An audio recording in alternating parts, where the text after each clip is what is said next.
Last time on the Strings of Fate podcast. I was told to come here by my friend, Astrid. I don't mean to be accusatory, but I am in desperate need of help. And if there is someone here that can help me, I would really appreciate it. This business is kind of rough. You may want to stay out of this one. Stay out of it? What is it? Is it bad?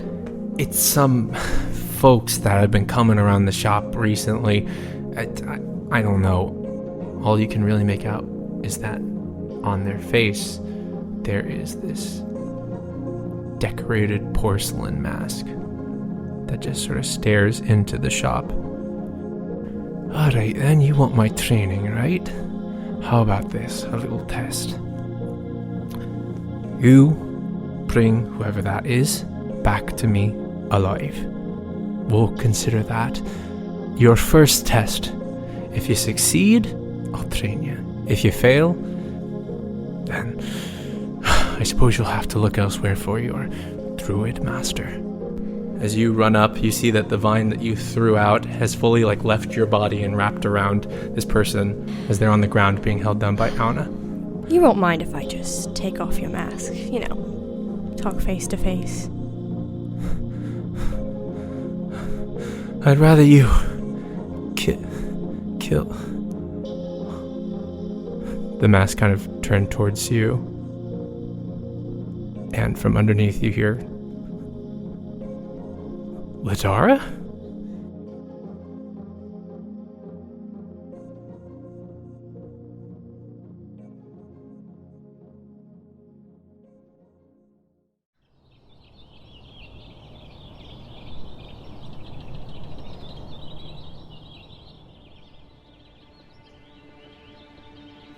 Ladara. There are a number of situations where being recognized can be uncomfortable. An ex-flame, an acquaintance you're not quite fond of, a family member you've intentionally avoided. But a stranger you've wrapped in vines on a rooftop saying your name from behind a porcelain mask? Not the best circumstances. The figure is stunned for a moment before he, struggling against the vines, kind of exclaims just oh, shit. Struggling, you can see his fingers moving to try and possibly cast something before the tip of Auda's quarterstaff drives into his palm. Why'd you know my name? Fuck. Can we not have this conversation here? And then maybe I can illuminate some things for you, but maybe not so out in the open. Make an intelligence check. 15. In this very intense, high adrenaline situation, the voice is slightly familiar, but placing it to a face and a name, not as easy. But they at least speak with a familiarity for you, at least. As Auda kind of continues to push down, you can hear the figure. He's... I crouch and get a little closer. Why can't I just take your mask off now? I suppose you could, but if the wrong people see it, you're gonna get us all killed. Is there an alley nearby? Yeah, you're on a rooftop, but there's probably an alley off behind you that you just need to jump down into. Okay, yeah, she'll be fine, and grab him and jump down in the alley. Auda releases the quarterstaff. As you grab him, he's like, whoa, whoa, whoa! As you both jump down, give me an acrobatics check. As you are jumping a pretty long distance, at least 2 or 3 stories down. 14.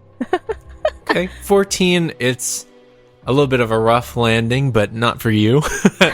As he kind of I think my rib just broke. As Auda leaps down after you and is able to land after kind of swinging down from one of the fire escapes and sort of standing there as You feel a little Oh my god. figure crawl up onto your shoulder and be like, so, I don't, because I'm with Granny, I kind of understand things, but they don't understand me. What's going on here?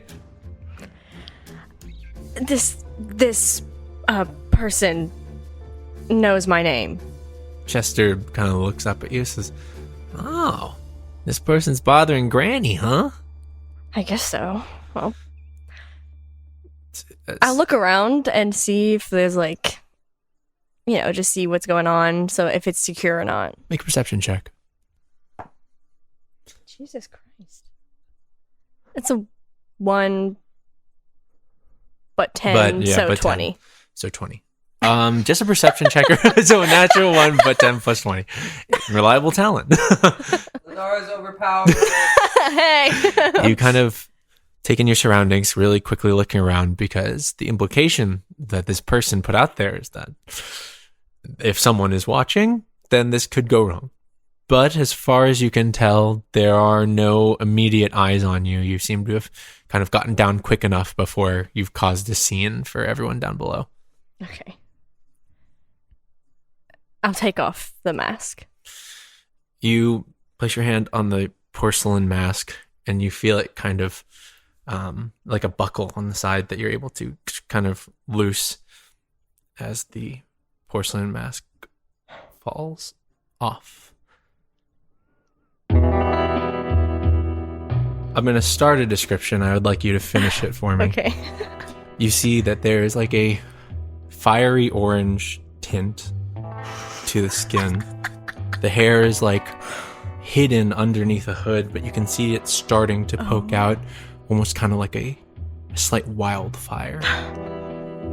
If you could finish this description, who do you see? And then I'll give you a name, but just on the ground, it's a pretty beefy dude.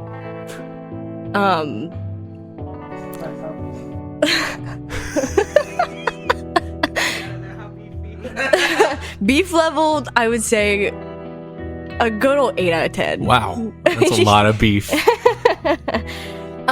With fiery red hair, very strong features. I would say, bright orange eyes, glowing almost. Oh my god! Looking up at you, Banks says, "Yeah, it's good to see you after I don't know over a year now. Didn't expect this is how we'd be reuniting, but glad to see you again." Lidara has a moment of panic in her face. Hey! Oh god. Okay, oh god. Auna looks at you and says, "You know this person?" Yes. What are you doing here? I should be asking you that question. What the fuck are you doing here? Why'd you come after me? I didn't know it was you! How was I supposed to know it was you? So you're saying this is a coincidence? Yes, unfortunately, yes, it is a coincidence. I wasn't after you. I didn't know you were in there. What are you doing? Can we just go somewhere more inside, somewhere else? Yes, we need to figure this out. This is very complicated. He says as he's sort of like... I'll release the vines. Sorry about that. It's too late. You're erasing my face. Leaving will not help, so can we just go into the old lady's place, please? Yes, sure. Let's go. Okay. As he stands up and makes his way down the alley, he gets to the corner and he starts peeking around the edges. He's very... Make an insight check for me. He's wearing like these black leathers and this hooded cloak, like a hooded tunic almost, with what looks to be like a small spell book in a holster, like on his body. He holds onto the porcelain mask with his left hand as he makes his way to the end. 24. This person is very on edge as he gets to the edge of the alleyway. He's like, eyes are darting across to every possible window, every possible pathway before he kind of just like waves you down. And it's a little bit of a far cry from how you remembered him.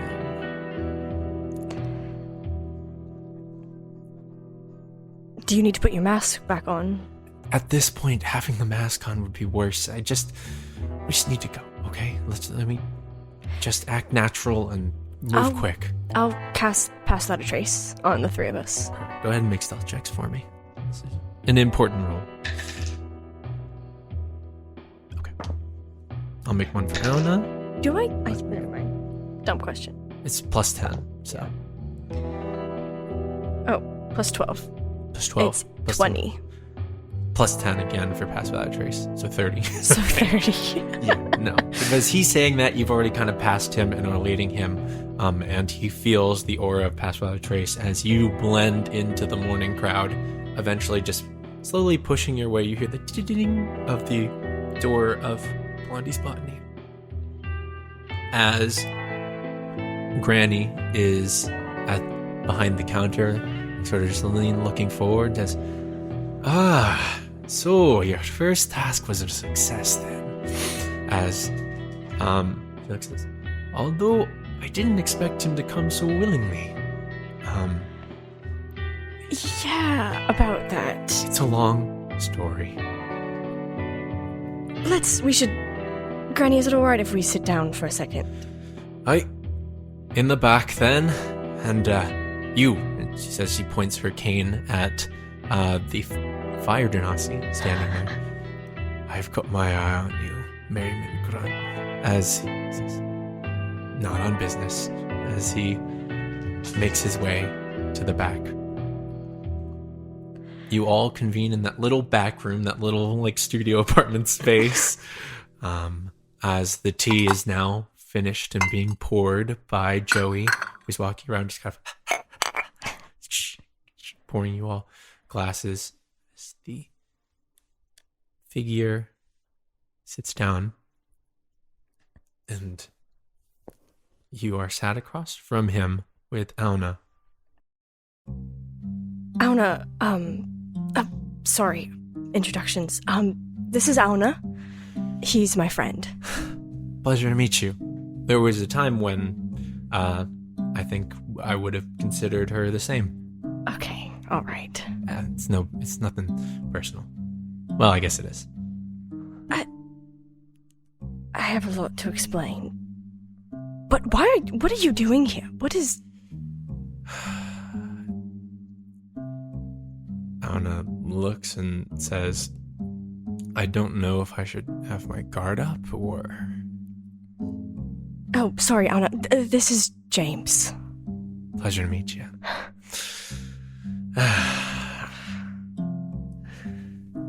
He's an old friend of mine. Friend.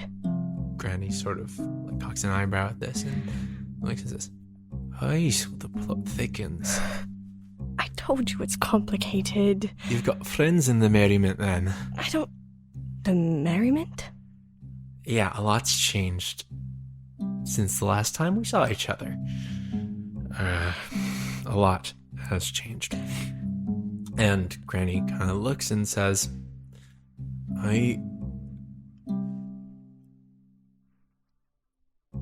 Usually the merriment wouldn't even think of poking around my shop. I had an agreement. And James speaks up and says, yeah, I know about the agreement. I'm not, like I said, I'm not here on merriment business. And Ladara, this is just an unfortunate coincidence. So?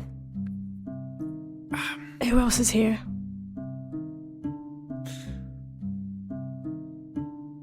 You know, the usual gang. Your old adventuring pals. Oh, everyone? Everyone. Oh, okay. Just making sure. James sort of shoots a look at you. And he's not angry. He's flustered. And he's kind of being a shit. But, like, that's kind of usual. how you remember him. I'm sure that everyone will be thrilled to know that you're here. And I'm sure that you and Esme got a lot to work out.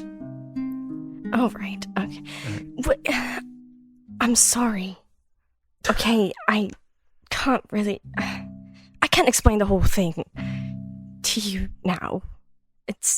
We have other things to deal with at the moment, but... What are you doing here? Will you explain, please? What's going on? It's... Like I said, it's a long story, but... We're already a little too far into this to stop. First... Granny, right? And Granny looks and says, "Aye, that's correct. I'm here on behalf of my group's leader, not the merriment, but my adventuring party, to ask for help. Ladara, I suppose you're going to be witness to this, and now would be a good time to explain, though I don't feel like I owe you an explanation. Let's just say it's professional courtesy." Thank you.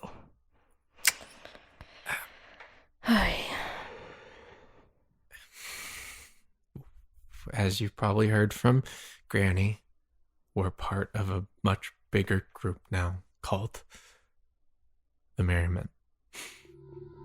And it's not by our own wishes that we're a part of this. What happened?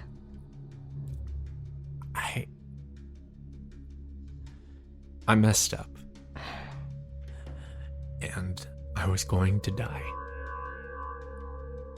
And Esme stepped in. And she negotiated something. Like she does. She cleaned up my mess. And unfortunately, one of the terms to that negotiation is that for the foreseeable future,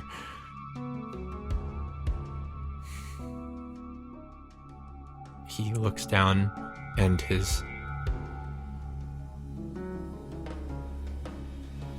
you see just kind of the flame in his hair, this kind of like longish, wavyish hair kind of die down.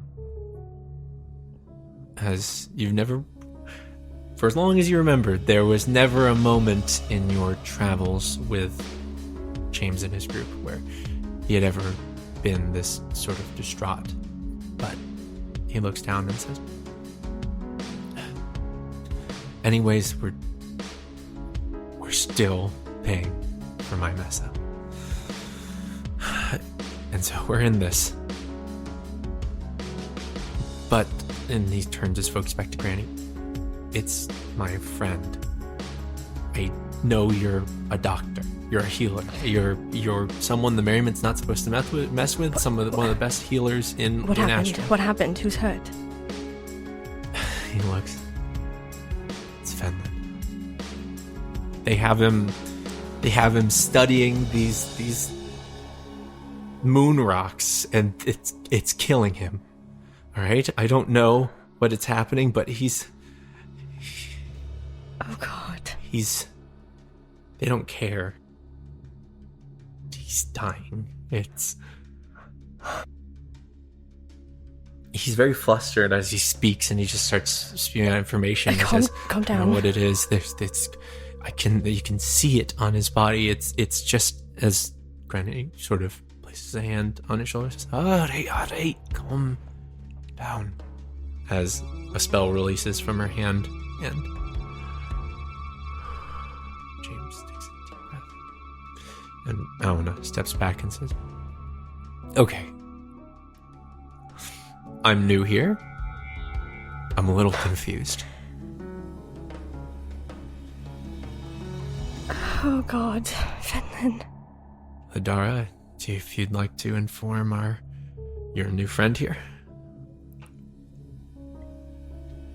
Fenland and James and everyone. Dear friends of mine. And I regret, she makes a pointed look at James, the way that things had ended, but where I want to... Can I help? Where is he? Where are they keeping him? Where are the rest of you? Make a persuasion check.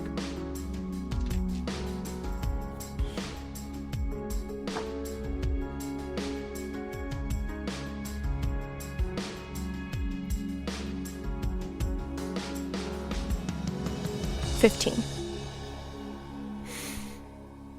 James kind of looks at you, and there's really no witty remark or quip, no pushback. There's just this defeated kind of sigh as he's like,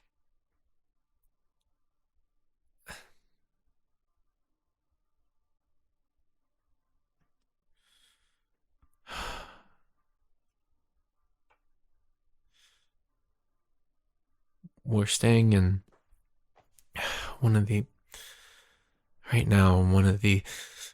abandoned houses not far from here. It's a closed down building. It's where we're holed up. And I know that, I can make a guess as to what happened. But this isn't your problem, Ladara. You didn't cause this.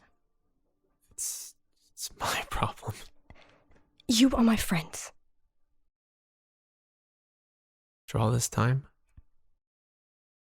Yes.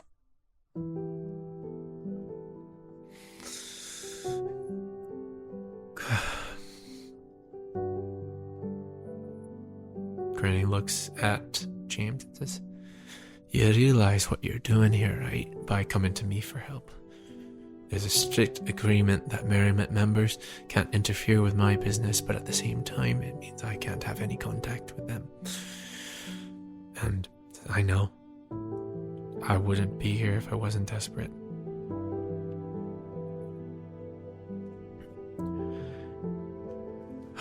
Do you have anything I can change into or something? Just something to cover up how I look? If any other member sees me carousing with people outside of the organization, I could get us all killed." Granny, do you have anything? I don't know. I've got something, but you're not gonna like it. As Granny stands up and makes her way over to the closet, beginning to rifle around. There's like a wardrobe that she opens up and starts like picking out different clothes as James sits back and says, "Oh, thank God." You have a moment to ask and conversate with James and try and piece together what is happened. So, James, if you don't mind me asking, what did you do?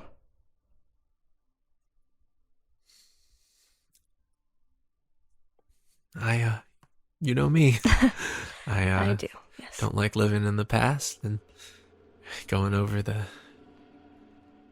mistakes like that, but I was overconfident. Thought I could pull something off on my own.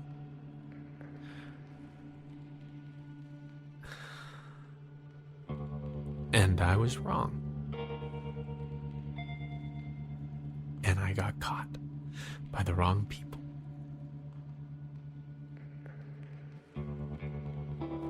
I didn't know who would be involved, and I didn't realize it would be something like the people I work for now. And now we're all stuck. So, helping to clean it up as best as I can. So you're a part of the Merriment. It's a organization in this city? Yeah, it's known by everyone, said by nobody. A hush-hush underground type thing. Patricia, how much did they know about what you used to do? Oh. Would you have told them or no?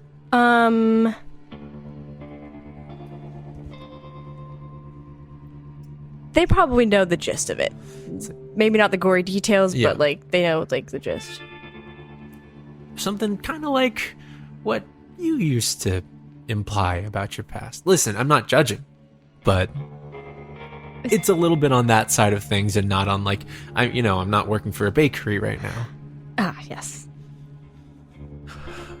And they're ruthless. They're kind of terrifying. And, suffice to say, as usual, I'm just wrapped up in some bad stuff. She has like a constant look of worry on her face. Looks and kind of leans back and says, these people are dangerous? Extremely so. I'm going to take you to see everyone, but I really have to reiterate that this is not your problem and you should not get involved with these people. They're cutthroat. You said something. What is Finland doing again? I don't know the details, but they took each of us and they started divvying us up into roles based on what we could do. And Finland, brainiac, he's smart. He's a genius. And so they have him doing some twisted research that he can't tell us about, and every day he comes back weaker and weaker, and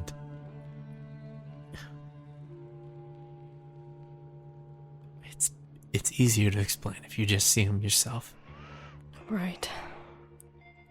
Is there anything that I should know about before I see them?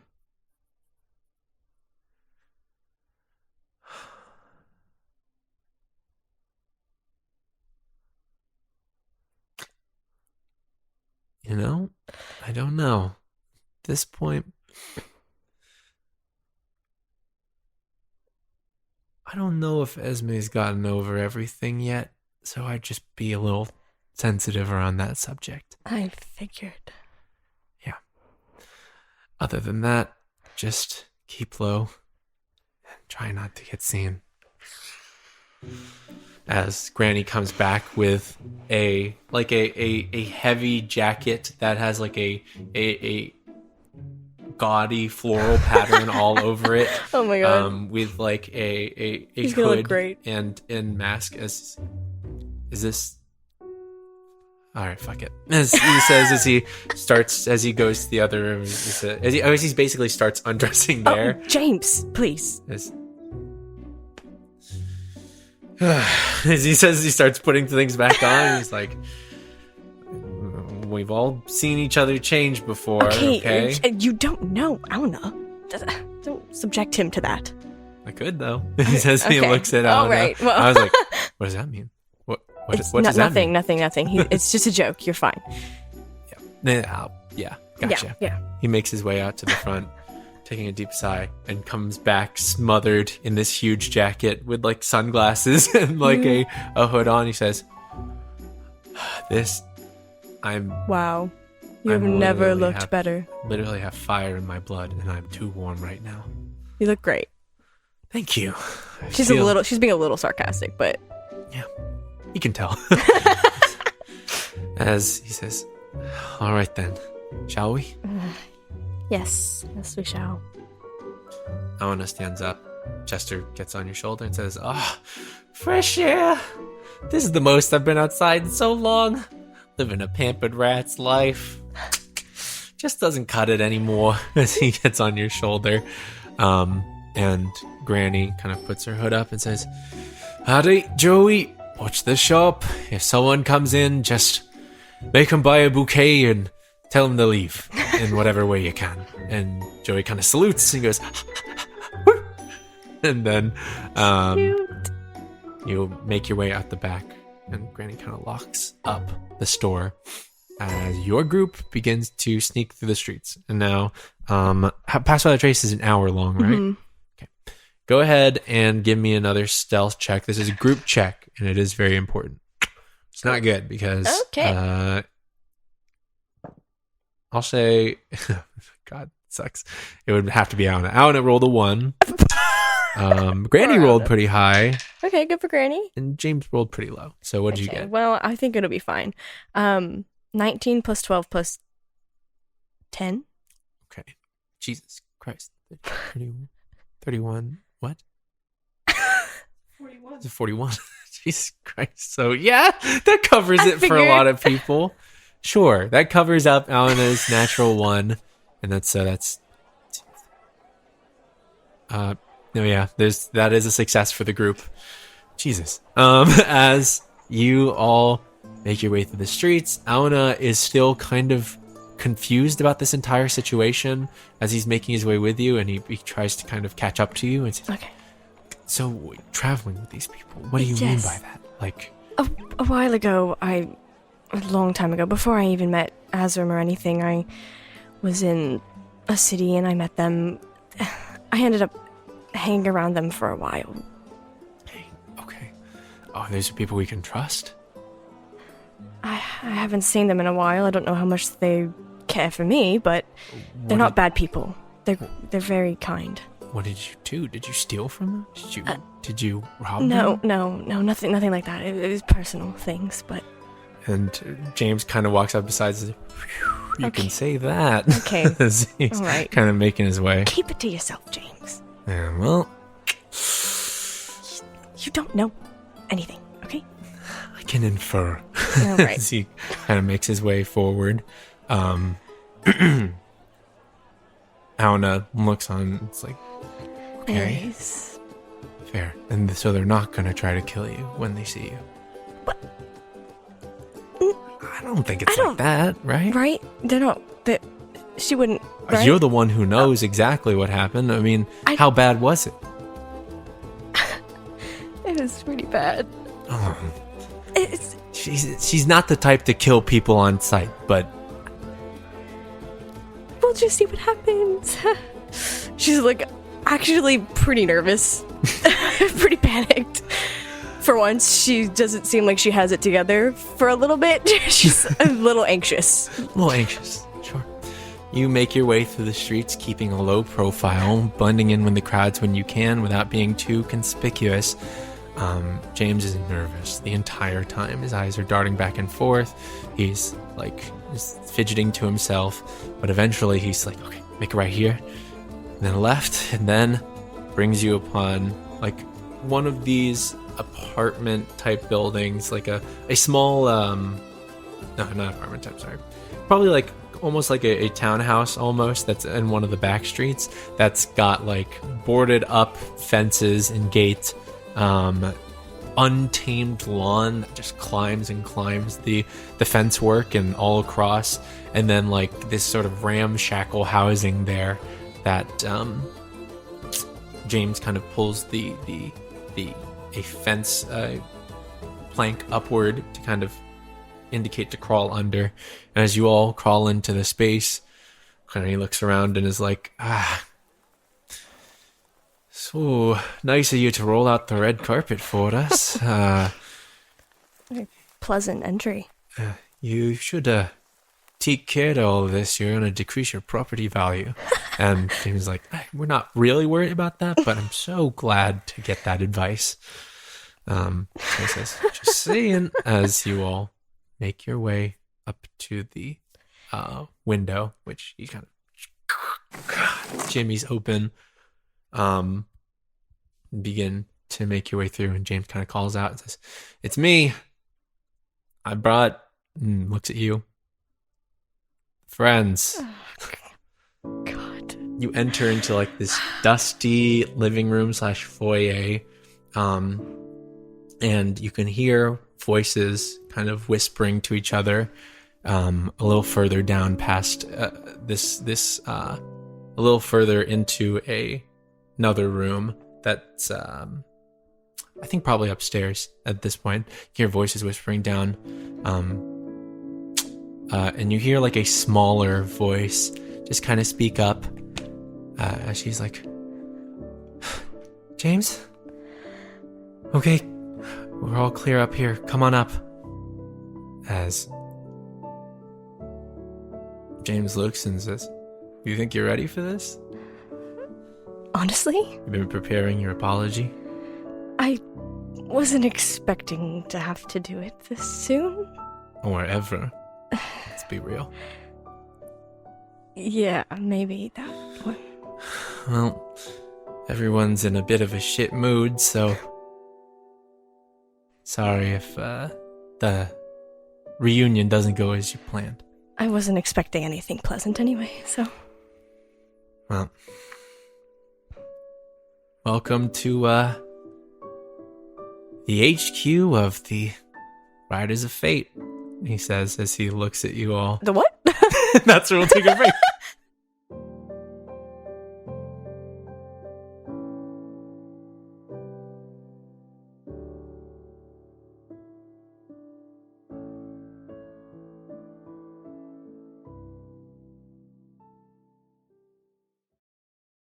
Hey there, gang, it's Christian, the Dungeon Master of the Strings of Fate, coming at you live with the break. Thank you for listening to episode 43 of Soft Pod. We finally get to touch on some Ladara backstory that we have been holding on to for a very, very long time. I would like to start this break with a lovely word from our sponsors, starting with the magnificent Dungeon Depths. If you don't already know, Dungeon Depths is a store that provides quality gaming supplies with character. That means apparel, dice sets, dice vaults, a whole plethora of amazing things. And I really hope I didn't just do a plosive there.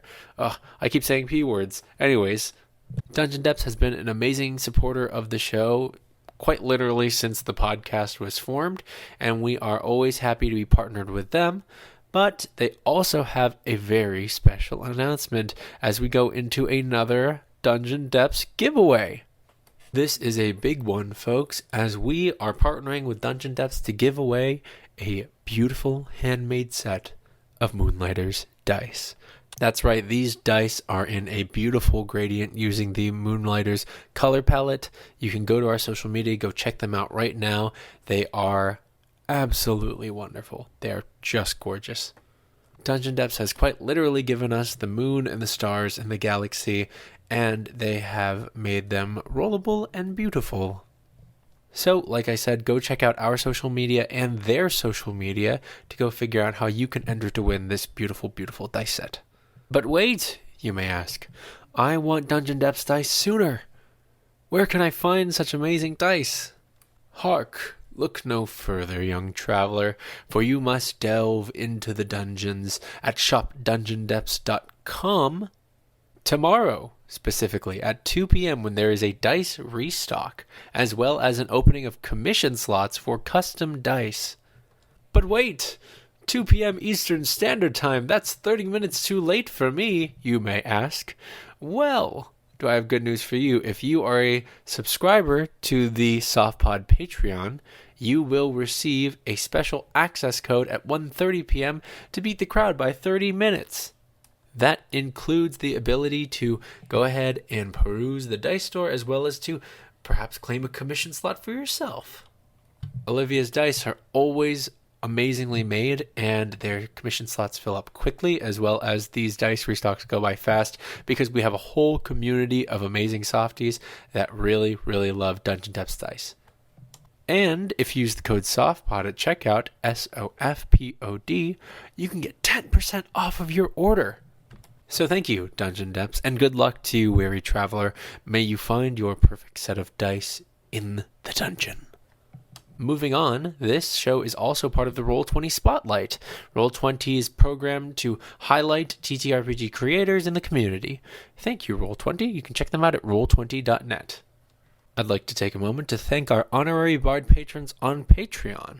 Thank you to Valentina, Leon, Emma, Thea, Olivia, Astrid, Courtney, Jay, Rowan Ash, Eskil, Rin, Kat, and Neerja. Thank you all so much for supporting us on Patreon, and look out for that code, both Honorary Bards and Wanderers, this Saturday for the Dungeon Depths restock.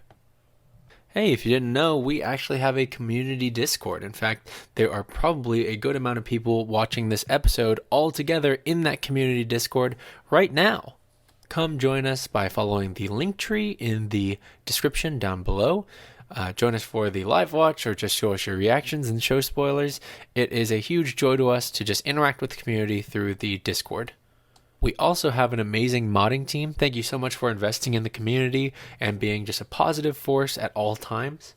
We want to host more events in the Discord as well, which I think I want to use as my comment prompt for this week. What community events would you like to see softies in the soft chord? I just want to get a look, Overall, we don't always have the time to, but we really love engaging with the community, and the soft chord is our main way of doing so. And so for me to get a read on what kind of events people enjoy, well, that really helps.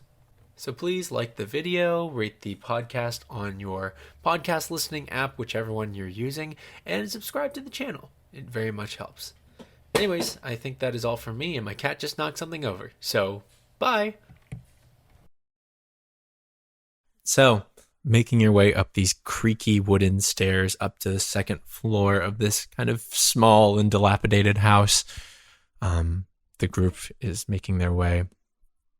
Granny's looking around and kind of taking in the atmosphere and taking in everything. Auna is very on guard and has a grip on the staff as he kind of leans over to you and says, "Things go wrong. And we have to, do you think we'll have to fight?" She grabs his arm and she's like kind of shaking and she's like, I don't know if it'll be that bad, but... Are you okay? You seem nervous more than I think I've ever seen you. I just have done something wrong. And so if there's yelling or if there's an argument or if they're angry with me, don't get too defensive. I probably deserve it.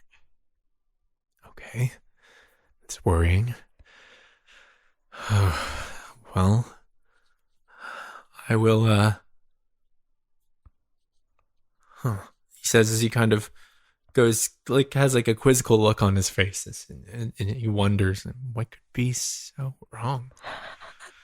As he's trying to piece together what the relationship between everyone in this house is, as you all crest onto the second floor. And there on the second floor is not a large space. It's like a hallway.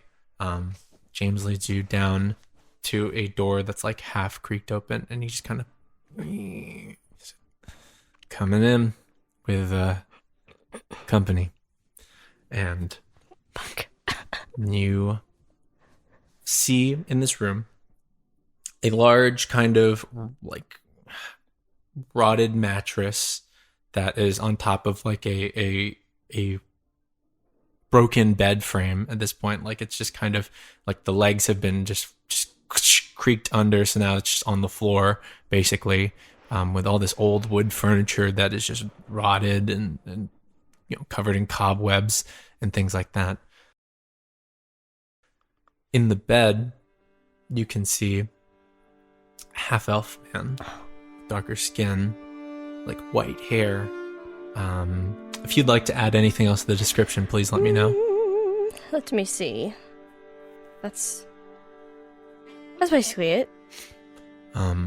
Sat sort of crouched down, sat at the end of the bed.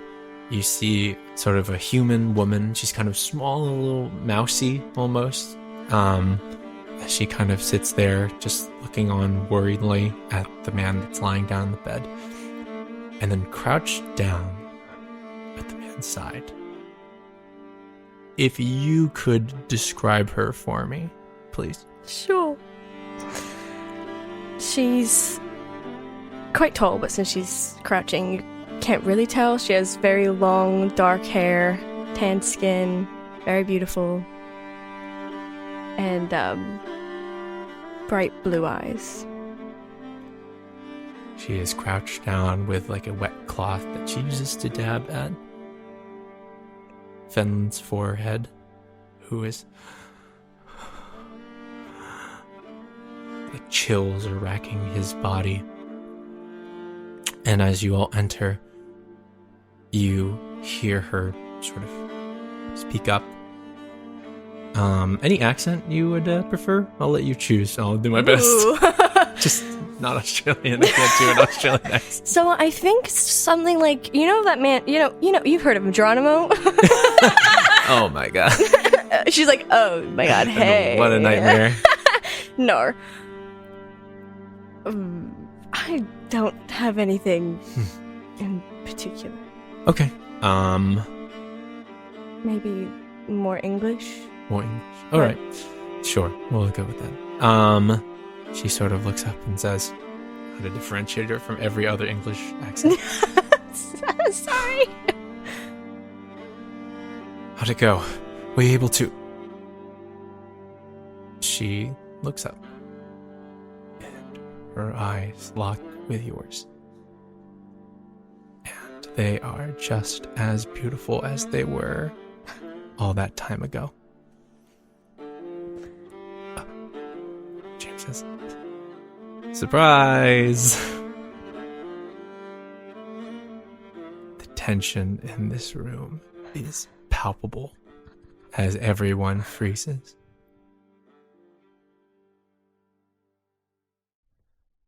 Elise is the first one to speak up as she goes from this dour and worried atmosphere to a genuine smile. Oh my god, I'm gonna cry. Ladara, oh my gosh, it's been... She stands up and she kind of makes her way over to you and just quickly wraps you in a hug. She says, it's been so long. She hugs her back. As Esme just kind of stays still and locks eyes with James, then with you. I see. Esme,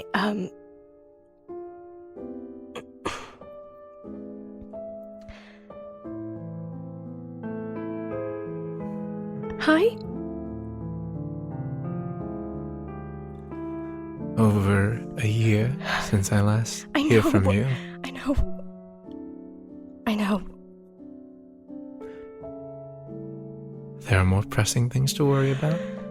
But sure, let's leave it at hi for now.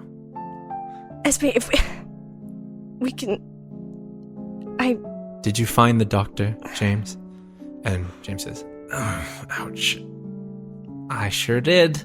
As he kind of moves to the side and Granny walks through and then takes a look at you and takes a look at Esme and says, it just kind of lets out like, ooh, alright, and the atmosphere in here is uncomfortable. Alright, and so, not on merriment business. I've been told that I need to take a look at a friend. Immediately, Ladara kind of washes away the panic and the gaze on Esme and kind of marches over to Fenlon in panic. What? Oh my god, is he alright? Esme kind of swallows, takes a deep breath, and says, no, he's not. James, why did you... And James said, I didn't go seeking her out. She got me with... I gotta be honest. She very much got me. And... just... stay out of the way for a moment. I can try and help.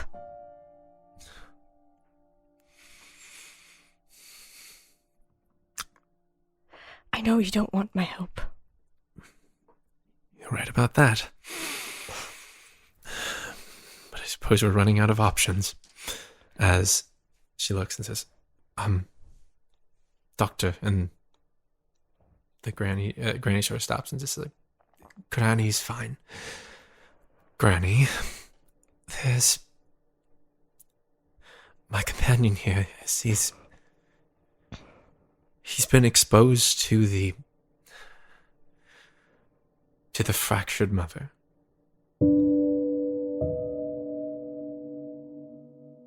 I know I'm not supposed to know this information, but that's what they have him studying. They have him studying these pieces of the moon. And, well, she kind of pulls the blanket down off of him. You can see that he's shirtless currently. His frame is very kind of frail right now. And it's shocking. The blanket was like drawn up to his chest before, but as it's pulled down, you can see rocks. Pale, luminescent rocks growing out of his body. Just growths that cover the chest. Oh my god. I know.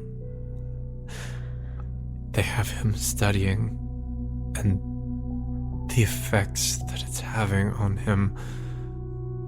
He's getting weaker and weaker, and he didn't show us any of this until he just collapsed. And Fenlin kind of just still unconscious, just and as he kind of grunts in pain, the rocks glow brighter. Just, you feel a weird calm go over you as the light hits you, and Esme covers them.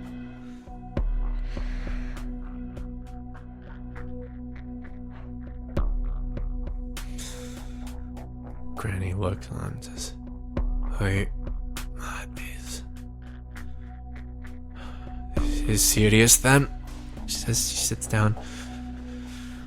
Alright, everyone, clear out and let me examine the patient a little closely. Just give me some time alone.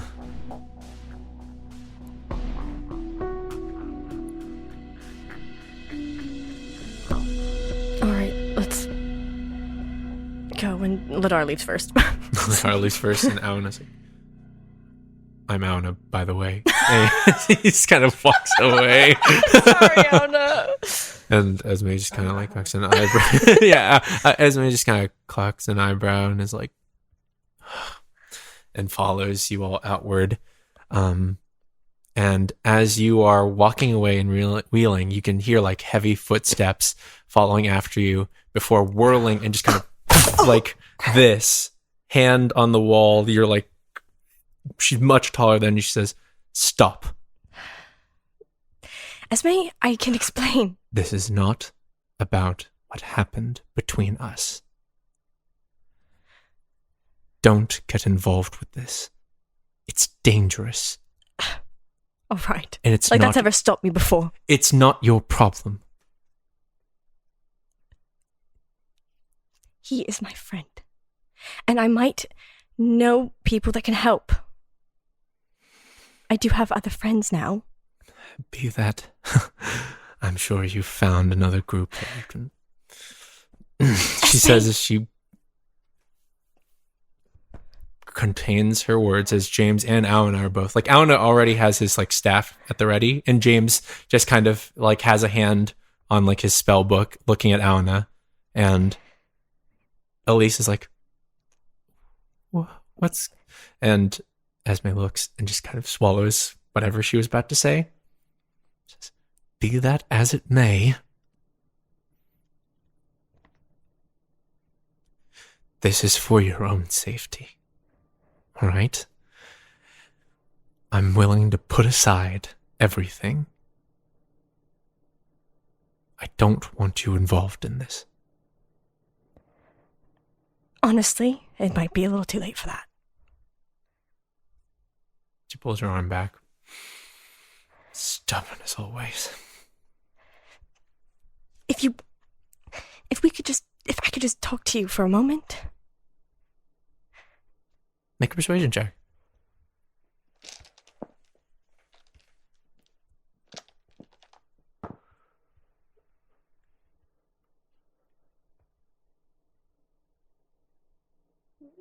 $20. Just for a moment, just a second. Just let me apologize.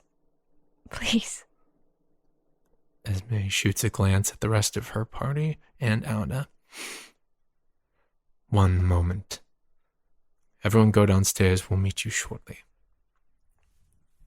As she just kind of leans back, crosses her arms, and then just kind of backs up and places her back against the wall, looking at you as the rest of them kind of filter out. James is passing by and he kind of goes, ooh. James, I'll kill you. Good luck. As he makes his way down, and Esme shoots him a look and he's like, yep, sorry about that. And makes his way down with them. And Aona is passing and just looks at you and says, give me the signal. And I'll, Thank you. makes his way down. And you and Esme are across from each other in this hall.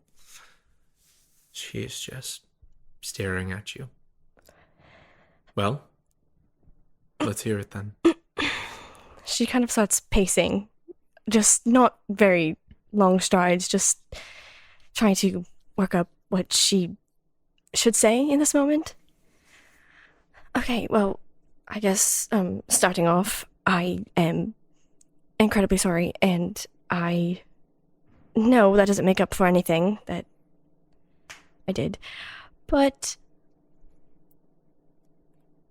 I panicked. And there were a lot of things going on in my personal life that are not happening anymore, but I'm not trying to... Okay, this is coming out wrong. I'm just... It really is. I didn't mean to hurt you. Well,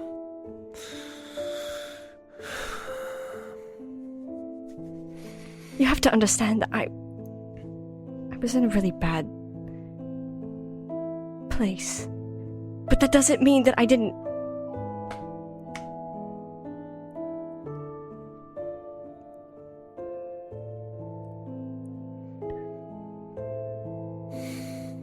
I didn't want to never see you again.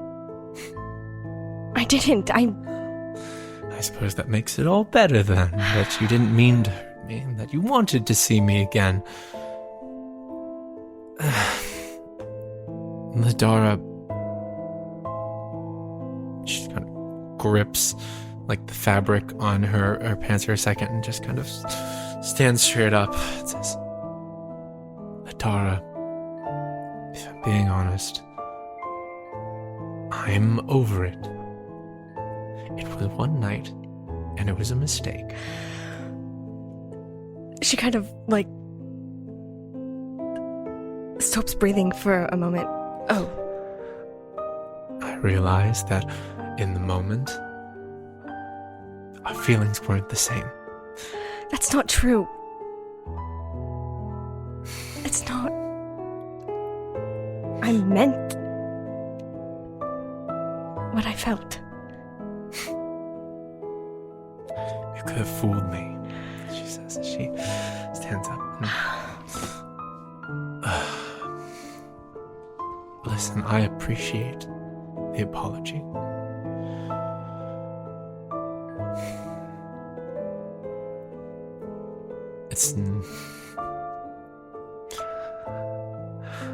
It could not come at a worse time. And that's not your fault.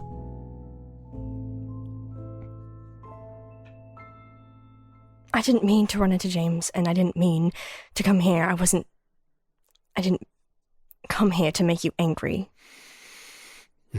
No. I came here because I heard that Fenlon was hurt.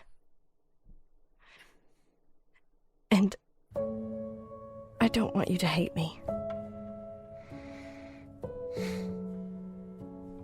You were there for me, and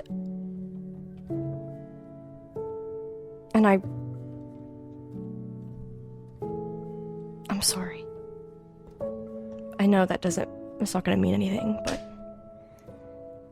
Make a persuasion check.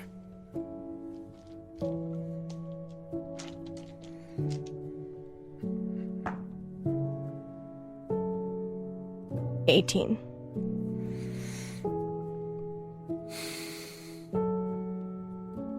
I know you, Ladara. I know that if I tried to tell you not to help, you're not going to listen to me anyways. So if you're going to stick around, then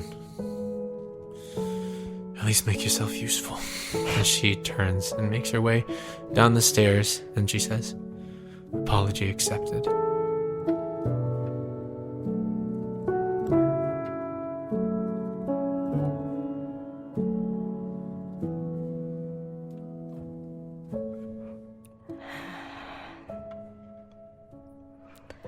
She sighs and seems only slightly relieved, but follows her down. Yeah.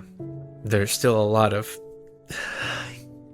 contempt in her voice, but she handles it about as diplomatically as she possibly could as she makes her way down and joins the rest of them who are sat upon like this dusty old couch, still in about as bad a state as all the other furniture you've seen in the house so far.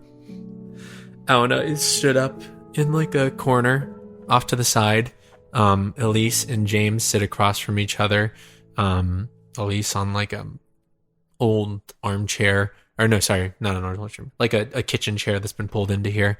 And James on the couch. As Elise looks and says, "Are we good? Are we all friends?" Yeah. Ladar puts on a smile for Elise. Friends is a interesting way to put it, but for now, sure. As Esme makes her way to the couch and just sits back on it, just slinging her arm back, and then like wide stance, like head goes back into a deep sigh that turns into like a Okay. Okay. Then James said, "Glad you two and then slapped immediately in the throat, just like fist to throat, just he stands up, he says, "You're gonna kill me, you could have killed me." You Esme deserve says, that. "Yeah, you certainly did." Sorry, everyone. Sorry, Auna. This is Auna. Auna, again, just reiterating. Yes. He's my friend. Auna, this is Elise, James, and Esme. Elise, James, and Esme. It is, yeah. Everyone's like, cool. As they're looking at him, it says, acquaintances, I suppose.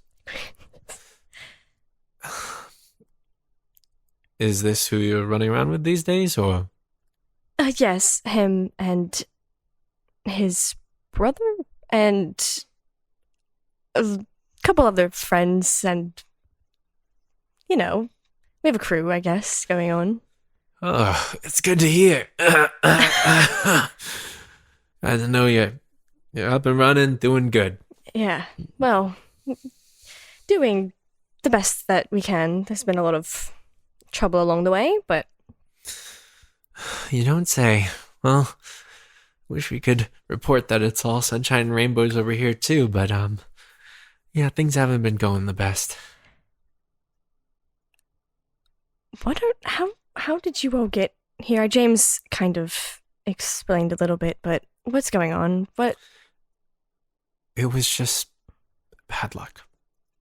Wrong place, wrong time. We stuck together after you left. We were an adventuring party after all. We had a name picked out for us. We were doing quests for so many different people in different places. We came to Lunastra to sign up for the adventuring guild here and start taking whatever jobs we could get here. Just scrappy, hungry, just looking for whatever we could do to better our situation, doing things as we used to.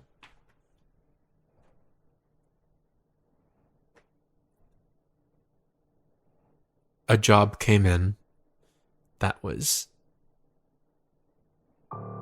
dangerous sounding, good pay. We didn't know the source, we didn't know what it could be, but we decided to take it. And James kind of speaks up and says, "That's bullshit. I took the job, all right? Esme told me not to, and I took it anyway." Esme says, "That doesn't matter. job didn't go well. It was against some very powerful people in the city. I'm sure James has told you their name already. Yes. The Merriment. She gives like a solemn nod. We crossed them. We took something very important. What did you take? Doesn't matter now. Some artifact of some kind. We took it, we gave it to someone else. By the time that it was gone, it was too late. We could never find who it went to, or why. And when the Merriment came knocking, we didn't have an answer for them. We thought they couldn't find us. We thought we did things perfectly. James kind of wants to say something, and Esme's glare just kind of hits him.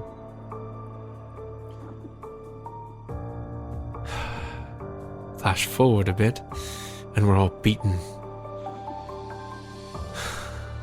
Broken bones, bloodied, in a dungeon, ready to be executed.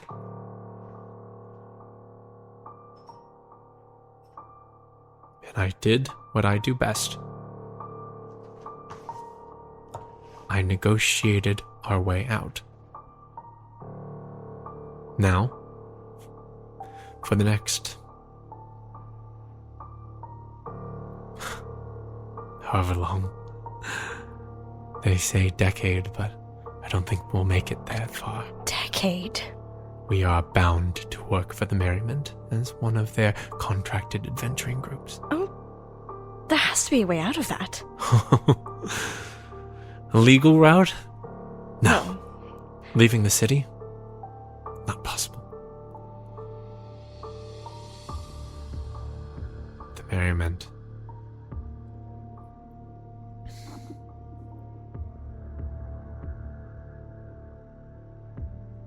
They're ruthless. I've seen them slaughter entire families just to get back at one person's slight. Jesus. I've had to... And she kind of grits her teeth. The things I've had to do under their name. And James just kind of grips his fist and bites down as they all look away.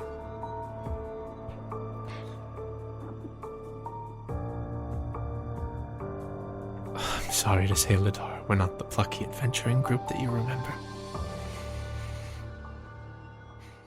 Things haven't been going quite as well.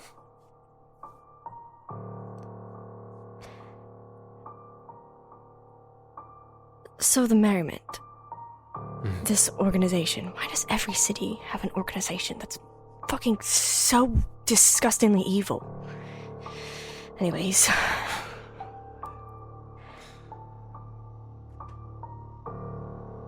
Is it someone like runs this organization? There's a leader of sorts of I'm assuming. Elise speaks up. They call him the Ferryman. We don't know what he looks like. No one really meets with him except for a select few individuals. But he's the leader of the whole organization. And every time we've talked to him, it's been through someone else.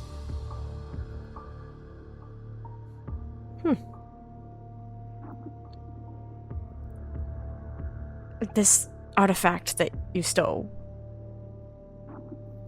What is it? What was it? James is the one. Everyone kind of hesitates for a moment as James speaks up and says,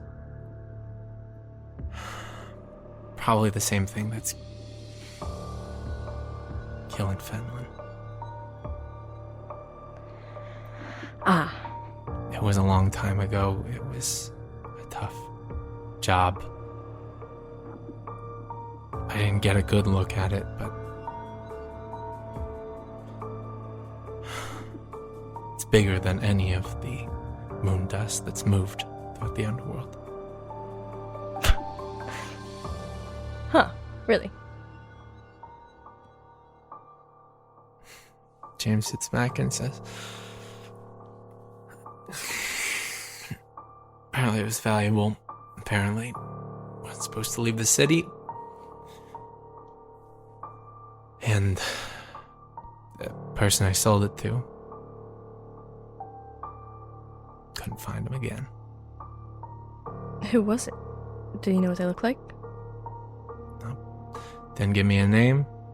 Didn't give me a face. Just drop-off point.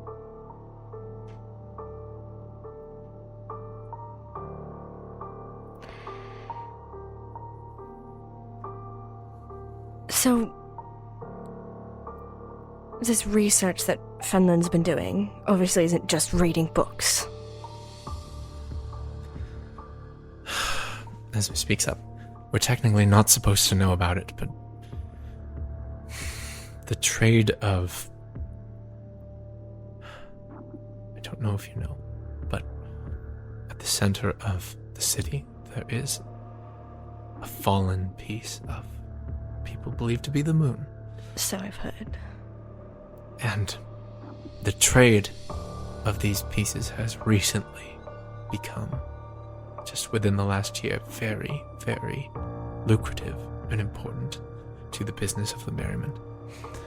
But the effects of these pieces of the moon is not fully known. Only the Luna Quartet and their scholars have a succinct understanding of how it affects the bodies of whoever is in contact with them. But we are apparently, from my channels, they're learning new things every day.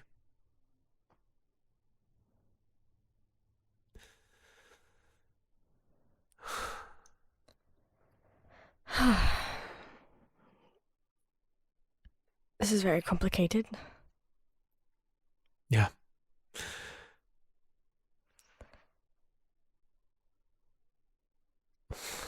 So what can Granny do to help? Why did you go to her? Granny is considered a healer on par with the Luna Quartet. Famous apothecary. But not just that. Granny is the only living person that has ever successfully left the Merriment. I aim to figure out how she did it.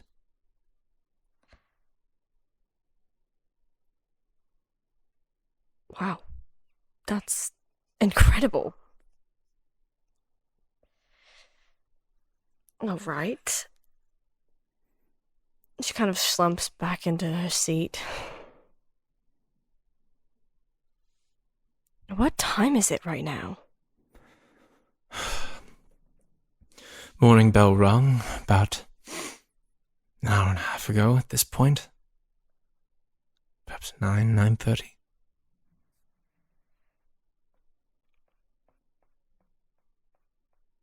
James stands up and says,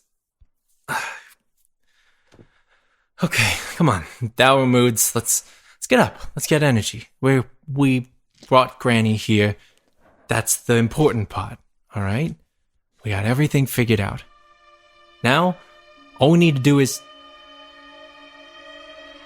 James is cut off. As you hear a shattering noise. As you hear the splintering of wood just from the boards. As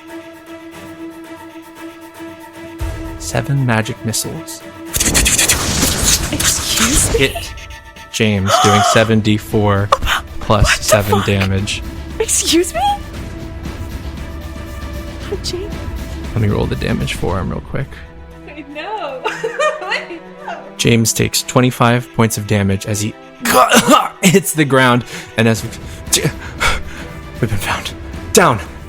We have to get out of here. Quickly. I guess you're in this with us. As she grabs James, and Elise runs up and says, Granny! We gotta go!